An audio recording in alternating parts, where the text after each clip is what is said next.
आज की बड़ी खबर है एक देश एक चुनाव को लेकर मिली एक्सक्लूसिव जानकारी को लेकर इसी से जुड़ी 10 बड़ी खबरें आपको बताते हैं।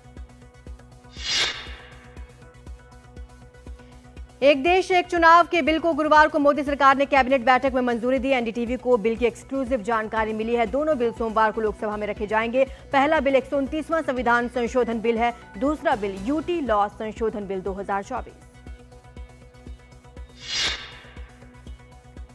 इसके लिए संविधान के अनुच्छेद 83 में संशोधन होगा। लोकसभा का 5 साल का कार्यकाल फिक्स होगा। अगर लोकसभा इससे पहले भंग हो जाती है तो बीच के कालखंड को अनएक्सपायर्ड टर्म कहा जाएगा। इसके बाद चुनाव होंगे और नई लोकसभा का कार्यकाल सिर्फ अनएक्सपायर्ड टर्म के लिए ही होगा। इसे मध्यावधि चुनाव कहा जाएगा। एक देश एक चुनाव के पहले बिल में लोकसभा के साथ ही विधानसभा चुनाव कराने का प्रावधान। इसका अधिकार राष्ट्रपति को दिया जाएगा। अगर चुनाव आयोग को लगता है कि किसी राज्य का चुनाव लोकसभा के साथ नहीं हो सकता तो वह राष्ट्रपति को उस राज्य का चुनाव बाद में किसी अन्य तारीख पर कराने की सिफारिश कर सकता है। एक देश एक चुनाव बिल के जरिए संविधान में एक नया अनुच्छेद 82A लाया जाएगा, जिसके तहत लोकसभा के साथ सभी राज्य विधानसभाओं के चुनाव कराने का प्रावधान होगा। अनुच्छेद 172 में संशोधन राज्य विधानसभा के कार्यकाल के लिए है।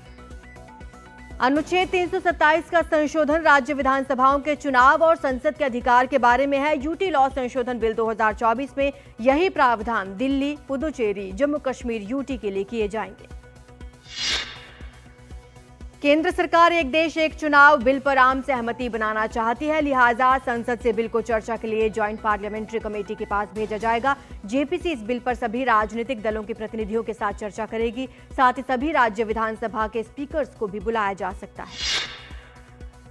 पूर्व राष्ट्रपति कोविंद की अध्यक्षता में बने पैनल ने सिफारिश की थी कि सभी राज्य विधानसभाओं का कार्यकाल अगले लोकसभा चुनाव यानी 2029 तक बढ़ाया जाए और हंग असेंबली नो कॉन्फिडेंस मोशन होने पर बाकी 5 साल के कार्यकाल के लिए नए सिरे से चुनाव कराए जा सकते हैं। इस पैनल ने 21,558 लोगों से राय ली थी। 80% लोगों ने इस प्रस्ताव का समर्थन किया। 47 में से 32 राजनीतिक दल समर्थन में हैं। हालांकि कांग्रेस ने कहा था कि एक देश एक चुनाव व्यावहारिक नहीं है। भारत में फिलहाल राज्यों के विधानसभा, देश के लोकसभा चुनाव अलग अलग समय पर होते हैं। एक देश एक चुनाव के तहत एक साथ लोकसभा और विधानसभाओं के चुनाव होंगे। मतदाता लोकसभा और राज्य के विधानसभाओं के सदस्यों को चुनने के लिए एक ही दिन वोट डालेंगे। आजादी के बाद 1952, 1957, 1962 और 1967 में लोकसभा और विधानसभा के चुनाव एक साथ ही हुए थे, लेकिन 1968 और 1969 में कई विधानसभाएं समय से पहले ही भंग कर दी गई। इस वजह से एक देश एक चुनाव की परंपरा टूट गई।